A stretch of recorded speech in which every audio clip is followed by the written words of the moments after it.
মই আপোনালোকক স্বাগতম জনাইছো। দৰ্শকৰ আজি মই আপোনালোকৰ ওচৰলৈ অসমৰ লগতে দেশ বিদেশৰ বিভিন্ন ধৰণৰ খবৰ লৈ আহিছো। খবৰকেইটা খুবেই গুৰুত্বপূৰ্ণ, গতিকে ভিডিঅ'টো অলপো স্কিপ নকৰাকৈ শেষলৈ চাই যাব। নিতৌ এনে ধৰণৰ খবৰ পাই থাকিবলৈ আমাৰ চেনেলটো ছাবস্ক্ৰাইব কৰি ৰাখিব আৰু এটা কৰি লাইক কৰি আমাক উৎসাহিত কৰিব। আহক এতিয়া আমি ভিডিঅ'টো আৰম্ভ কৰোঁ। আজি আমাৰ প্ৰথম খবৰটো এটা গুৰুত্বপূৰ্ণ খবৰ, এটা বিগ ব্ৰেকিং নিউজ। প্ৰধানমন্ত্ৰী উজ্জ্বলা আঁচনি চিলিণ্ডাৰ পাবলৈ কি নথিপত্ৰৰ প্ৰয়োজন হ'ব, আহক সবিশেষ তথ্য জানো। প্ৰধানমন্ত্ৰী উজ্জ্বলা আঁচনি চিলিণ্ডাৰ পাবলৈ হ'লে দৰিদ্ৰ সীমাৰেখাৰ তলৰ লোকেহে লাভ কৰিব এই সুবিধা। এই আঁচনিৰ বাবে আপোনাক প্ৰয়োজন হ'ব নাম, যোগাযোগৰ সবিশেষ তথ্য আৰু লগতে প্ৰয়োজন হ'ব জনধন বেংকৰ একাউণ্ট, আধাৰ কাৰ্ডৰ নম্বৰ, মোবাইল নম্বৰ। আবেদনকাৰীয়ে ৱেবছাইটৰ পৰা ডাউনলোড কৰিব পাৰিব আবেদন পত্ৰ।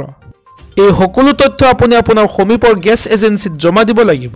প্ৰধানমন্ত্ৰী উজ্জ্বলা আঁচনি লাভ কৰিবলৈ হ'লে পঞ্চায়তৰ পৰা সংগ্ৰহ কৰিব লাগিব দৰিদ্ৰ সীমাৰেখাৰ তলৰ প্ৰমাণপত্ৰ আৰু লগতে প্ৰয়োজন হ'ব ৰেচন কাৰ্ড, আধাৰ কাৰ্ড বা ভোটাৰ কাৰ্ড লাগিব।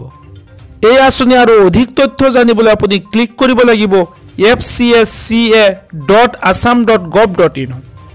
আজি মই পৰৱৰ্তী খবৰটো এটা গুৰুত্বপূৰ্ণ খবৰ, এটা বিগ ব্ৰেকিং নিউজ।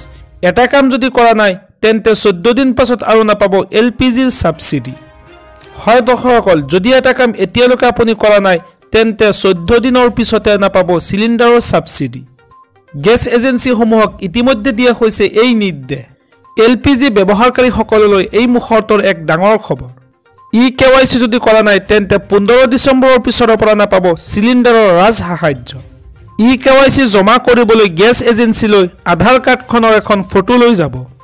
বায়োমেট্ৰিক মাধ্যমেৰে আপোনাৰ কৰা হ'ব KYC আৰু অধিক তথ্য জানিবলৈ আপোনাৰ সমীপৰ গেছ এজেন্সিৰ সৈতে যোগাযোগ কৰিব পাৰে। আজি মই পৰৱৰ্তী খবৰটো খুবেই গুৰুত্বপূৰ্ণ, এটা বিগ ব্ৰেকিং নিউজ। আপোনাৰ একাউণ্টত সোমালে অৰুণোদয় আঁচনিৰ ধন, অৰুণোদয় নোপোৱাসকলে ক'ত কেনেকৈ কৰিব অভিযোগ। আপোনাৰ বেংক একাউণ্টত যদি অৰুণোদয় আঁচনিৰ ধন সোমোৱা নাই তেন্তে দিয়ক অভিযোগ। ইতিমধ্যে চৰকাৰে মুকলি কৰিছে ফোন নম্বৰ। এইবাৰ পুনৰ নতুনকৈ ৰাজ্যৰ 30 লাখ মহিলাই এই অৰুণোদয় আঁচনিৰ ধন লাভ কৰিব। জীৱিকা সখী বেংক সখীকো দিয়া হৈছে অৰুণোদয় আঁচনিৰ ধন। প্ৰতিমাহে চৰকাৰৰ পৰা অৰুণোদয় আঁচনি হিতাধিকাৰীয়ে 1250 টকাকৈ লাভ কৰিব।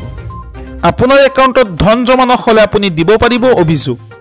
অভিযোগ দিয়াৰ বাবে চৰকাৰে মুকলি কৰিছে বিশেষ হেল্পলাইন নম্বৰ আৰু সেই বিশেষ হেল্পলাইন নম্বৰটো হৈছে 036122370054।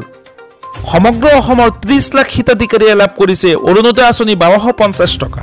অৰুণোদয় আঁচনিৰ বিষয়ে মুখ্যমন্ত্ৰীয়ে কি মন্তব্য আগবঢ়াইছে আহক শুনি লওঁ। যদি ব্লকত যাবৰ কাৰণেতো কষ্ট হ'ব গাঁৱৰ পৰা, এই ফোন নম্বৰটোতো আপোনালোকে ফোন কৰি ক'ব পাৰিব যে মোৰ নাম অমুক, মই অৰুণোদয় পাই আছিলো, যোৱা মাহত অৰুণোদয় টকা সোমোৱা নাই। তেতিয়াহ'লে আমি লগে লগে এই অৰুণোদয়ৰ একাউণ্টটো চেক কৰি আপোনালোকক ঠিক কৰি দিম। সেইকাৰণে অৰুণোদয় যিটো নম্বৰ আপোনালোকে বাতৰি কাকত বা টিভিত পাব, যদি কোনোবা মাহত অৰুণোদয় নাপায় লগে লগে আপোনালোকে আমাক জনাব। আৰু এটা মই কথা ক'ব খোজো, মানুহ মানে মৰণশীল। ধৰি ললো মোৰ মাৰ নামত, মোৰ আইতাৰ নামত অৰুণোদয় আছে, কিবা কাৰণত আইতাৰ মৃত্যু হ'ল, বোৱাৰীয়েতো অৰুণোদয়টো পাব লাগিব কাৰণ একাউণ্টটো আইতাৰ নামতহে আছে। এই নম্বৰটোত আপোনালোকে ফোন কৰি দিলে যে মোৰ শাহুমাৰ মৃত্যু হ'ল, এতিয়া অৰুণোদয়টো মোৰ নামত দি দিয়ক। সেইখিনি কামো আমি আপোনালোকৰ কাৰণে কৰি দিম যাতে পৰিয়ালটো অৰুণোদয়ৰ পৰা বঞ্চিত হৈ থাকিব নালাগে। আৰু সবচে ডাঙৰ কথা, ফেব্ৰুৱাৰী মাহলৈকে একাউণ্ট ধুনীয়াকৈ ৰাখিব কাৰণ ফেব্ৰুৱাৰীত এটা মৰমৰ উপহাৰ এটা সোমাব গৈ আছে। কোন মাহত সোমাব? কোন মাহত সোমাব? গতিকে ফেব্ৰুৱাৰী মাহলৈকে আপোনালোকে একদম যাতে একাউণ্টটো ধুনীয়া হৈ থাকে আপোনালোকে চাই থাকিব। অৰুণোদয় আঁচনি যেতিয়া মই আপোনালোকক দিওঁ মোৰ এনেকুৱা লাগে যেন মই মোৰ মাক কিবা এটা দিছোঁ কাৰণ মোৰ মাক কিবা এটা দিয়াৰ বেলেগ সুযোগ একো নাই এইটো একমাত্ৰ সুযোগ আপোনালোকে মোক আশীৰ্বাদ কৰক যাতে ভৱিষ্যতলৈ অৰুণোদয় আৰু বঢ়াই গৈ থাকিব পাৰোঁ আৰু ডাঙৰ কৰি গৈ থাকিব পাৰোঁ যাতে আমাৰ কোনো মায়ে নিজক চলিবৰ কাৰণে কাৰো ওচৰত হাত পাতিব নালাগে নিজে নিজৰ ঘৰখন চলাব পৰা